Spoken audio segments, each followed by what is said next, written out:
The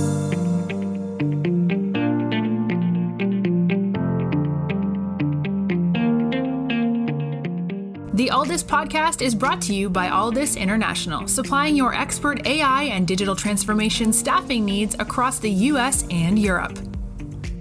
Today, you are listening to our AI in Action series, where leading minds in AI from across the world share their story, success, and advice. AI in Action cuts through the hype and explores the true impact of artificial intelligence in our world today.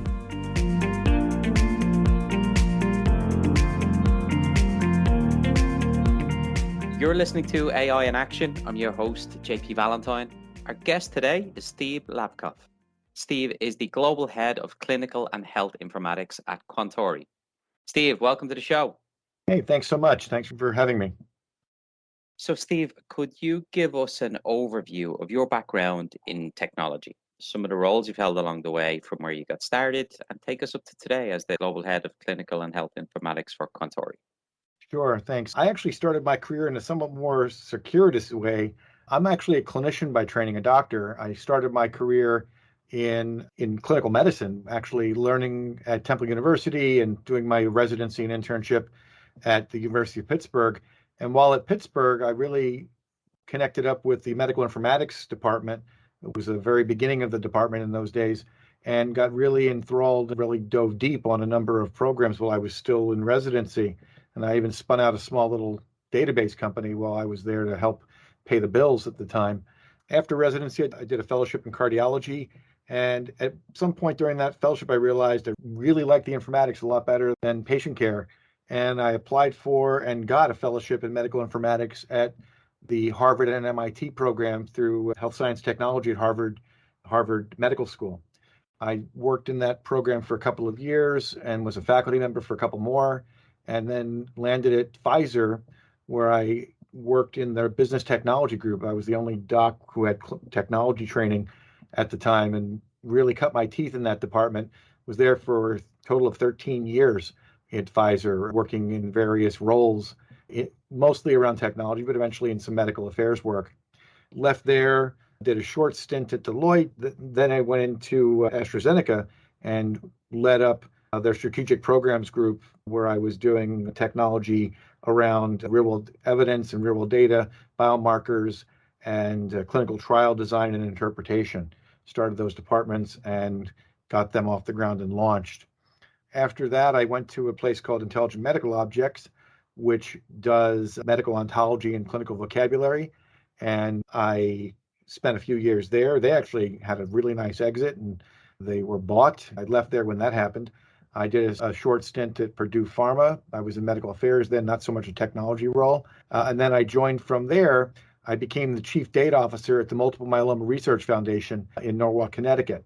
And there I actually stood up the world's largest myeloma registry it's a blood cancer, where we brought together multimodal data across genomics, proteomics, electronic medical records, patient-reported outcomes, and other clinical notes, and put them together in what's literally the largest longitudinal direct-to-patient registry for multiple myeloma in the world. That program launched in July of 2020, and at last check, they had probably close to 1,500 patients that have had their blood drawn, their DNA assayed, and their medical records pulled to have entry into that registry. It's a wonderful organization that does amazing work. Moved on from there about 18 months ago, where I landed at Quantori. I'm, as you said, the head of clinical and healthcare informatics at Quantori, where I also lead up their registry science practice as well. Thank you so much for the background. It really helps set the stage for how you've landed the role that you have now at Quantori as the head of clinical and healthcare informatics, carving out a successful career, merging all things data within the biotechnology and life sciences space. We'll get to convergence of AI and data in life sciences in a bit more detail in a moment, but tell us all about Quantori first, who you are, what you do, mission of the business. Yeah, so Quantori is a bioinformatics consultancy. We're based in Cambridge, Massachusetts. We have delivery centers in Eastern Europe and in Western Europe, and a couple of them in North America. We have engineers and staff who work in the informatics space, mostly for life science, but also for not-for-profits and for healthcare, where we basically can work anywhere in the IT stack everything from cloud engineering and architecture all the way through to sophisticated multimodal machine learning algorithm development and platform development and everything in between. Mentioned my work around the registry science practice is basically helping to advance the kinds of things I was doing at MMRF and growing medical registries for various organizations. So you and I were talking off air about the various departments that exist of Quantori, and each of them have their own novel use cases for AI. Could you help us visualize the broader technology team broken into those departments and some examples of AI and data science at play in each of those? Sure. So one of the areas that we have is we have a practice devoted to machine learning and AI, and it focuses mostly on the multimodal machine learning, where we're trying to find trends or cohorts within cohorts across multiple data sets in order to in many cases, it's around cancer research. We do this for life science companies where they're trying to understand disease from more than one perspective. Diseases initially have been thought of as being mostly genomically mediated, but it's been discovered that genes are only part of the equation. And in order to really understand what's going on, you need to look across multiple data sets to find out what's truly going on with the patient. It's very complex. So in some cases, you'll have data sets that revolve around imaging, some that are going to be, imaging like MRIs or fMRIs. And when you look at those images in the context of their medical records or in the context of clinical genomics, you actually can find insights that are far more interesting and potentially actionable, than you might by looking at any one independent data set. In order to do that, though, you really have a lot of work to do in terms of, number one, identifying the data. So we actually have a practice that does what we call data landscaping, like we search the world for specialized data sets to help, because you can't do MML, multimodal machine learning, without all this data. So many of our firms who work with us, our clients, they don't necessarily have access to all this data. Most pharma companies, frankly, don't. They need to find data sets to train systems. So we have a practice that helps them identify data sets, mostly in the open source domain, and sometimes we'll refer them to other companies that have data that they might want to use or want to lease or buy. And then we have something called the Qflow system, which is we call it an accelerator, which actually is the guts of the multimodal machine learning engine. And that's actually something that we can then customize for individual organizations or clients. It basically cuts the development time down rather dramatically and helps to get to insight generation much faster. The other thing that we do in AI is that we're trying to understand. So as one example, we did an AI program in artificial vision looking at x-rays for COVID.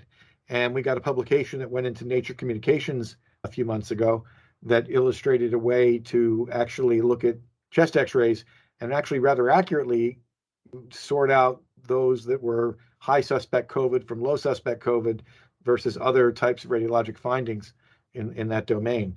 That got a great deal of attention. Not everything we ever do gets into something as prestigious as Nature, but this one happened to get there. Amazing recognition. Nature magazine is obviously held in such high regard that any publication really gets a lot of credit. And this speaks to the impact that AI can have in the life sciences and biotechnology space. I want to spend some time now talking about the team and the individuals that are working at Quantori, because it's quite a varied background. Your background career track has been entirely in the life sciences field, but you do bring in people who are coming from different backgrounds with different skill sets. Can you talk to us about what it's like day to day, the various positions and roles that exist in the broader AI data team at Quantori, and what it looks like working on a typical project? Sure. So we work like most consultancies. We build agile teams. We work in the agile form.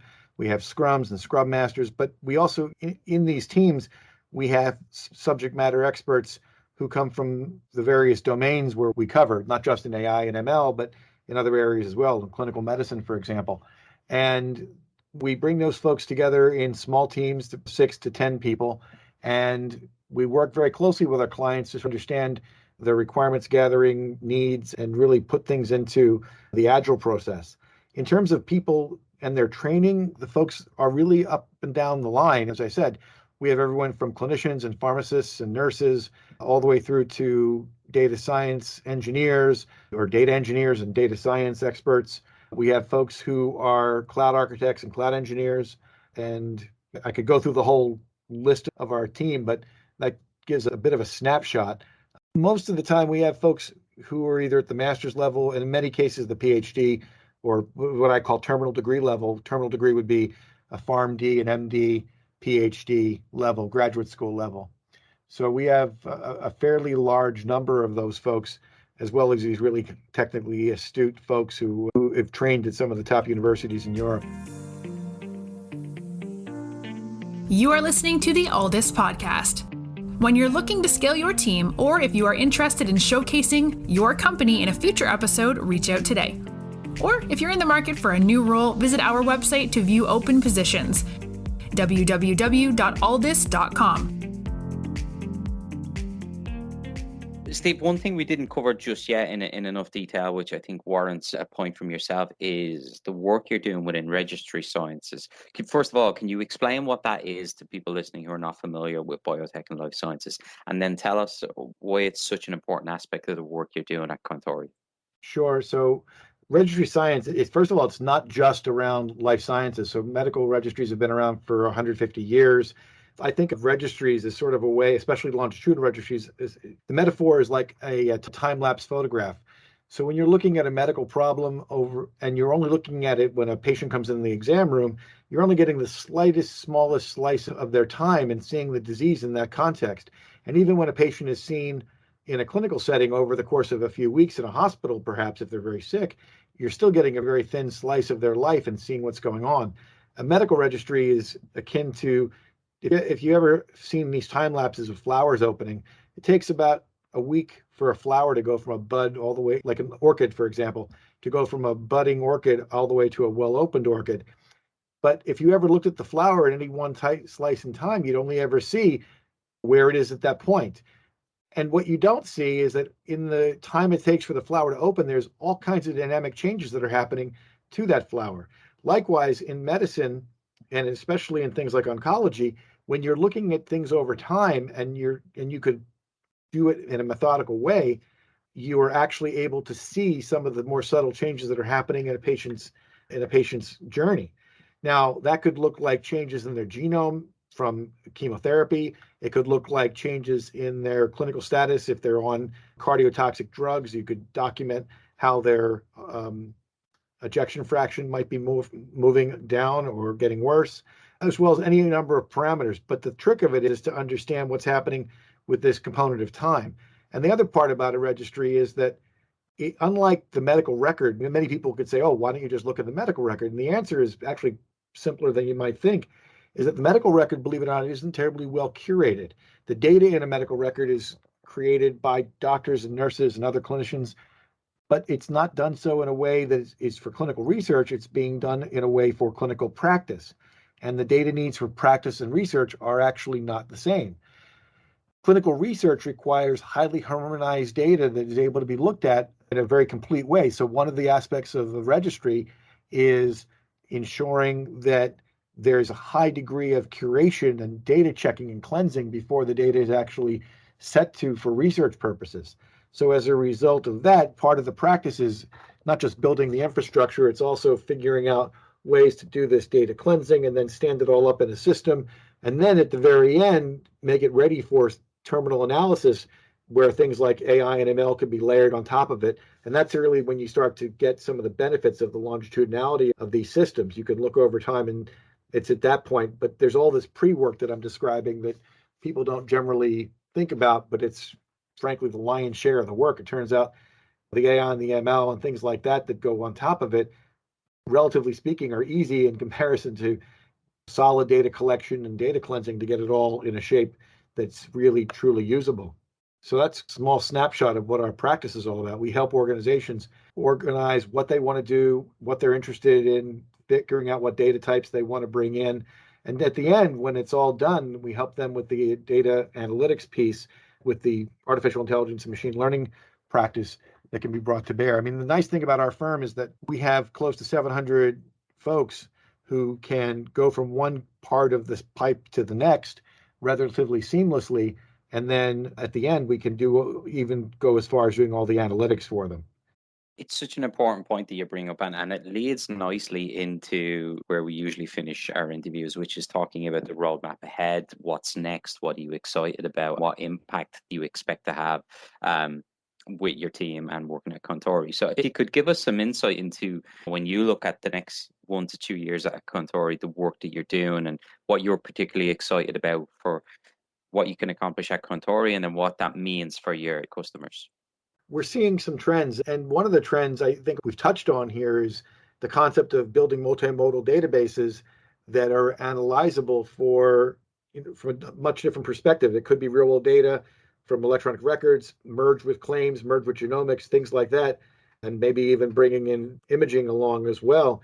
I think the future of pharma is looking towards finding insights in those various data sets to find a way to approach clinical trial design and to figure out how to target better. So the things that we're trying to do, and we see this frankly from our customers, and we take the lead from our customers in that regard, but they're starting to expand out, and instead of looking at just a claims database, a medical claims database, they're now getting the idea that they want to use these interconnected databases. The trick of it is that getting that kind of data at scale is really hard. This is where the registry science practice comes in, because we can help them create these data sets. Unfortunately, it takes a long time. If you really want a very rich data set, it could take 3, 5, 10 years to generate a truly long-term longitudinal data set. But this is the direction I think that the industry is going. It's not just staying focused on just genomics. It's not staying focused just on proteomics. It's bringing it all together and looking at it from multiple perspectives, but of the same patient. So a critical piece of all of this is going to be having enough data from enough patients with the same disease over enough time. And that kind of speaks to this concept of the 7 V's of data science: volume, velocity, veracity, variety, variability, and visualization. Steve, final question for me then. As a senior leader within Quantori, overseeing many aspects of data and AI, you have a part to play in the leadership and management of the team.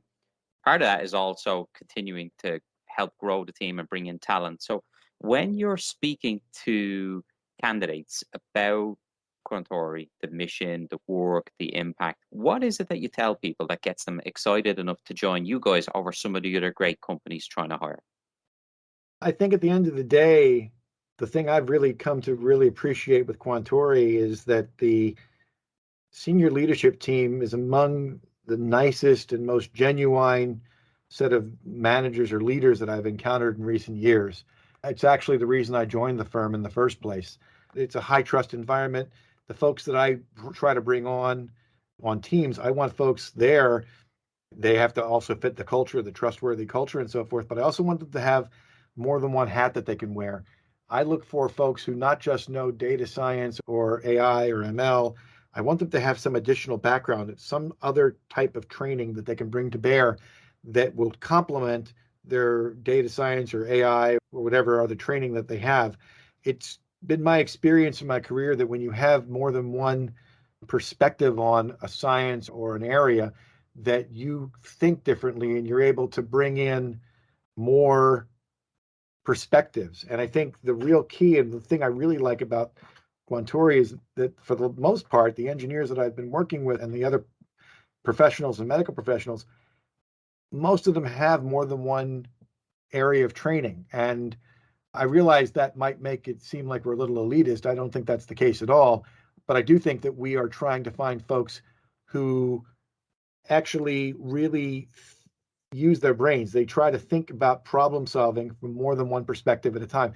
I don't want everybody on my team to look at a problem and they're a hammer and it's a nail. I want them to decide, if it's a nail, do I actually need a hammer, or do I need a saw to cut the nail head off, or do I need some type of wrench to bend it? Or my point being is that I want people to think creatively and think outside the box. And that when you have that extra layer of training, it affects how you think. It affects the types of solutioning that you're able to think about and bring to bear. And from my perspective, I think that's the one thing I really think is different about Quantori. I worked at Deloitte for a while. I've worked at other consultancies, and not everybody takes the perspective where they're looking for that type of cross training. And I do think it's something that we excel at. Steve, thank you so much for coming on today and talking to us. Great to learn about your own background and your journey from life sciences, emerging tech, and it's where you've spent the majority of your professional career. Incredible insight into the work at Quantori and what you're doing for your customers and really helping accelerate AI within life sciences. And good insight into the road ahead. It sounds like a great place for somebody to hone their skills within AI if they're interested in having an impact, which I'm sure many people are. We wish you, the team, and everyone at Quantori the best of luck in the months and years to come. Look forward to having you back on the show. That'd be lovely. Thank you so much for having me.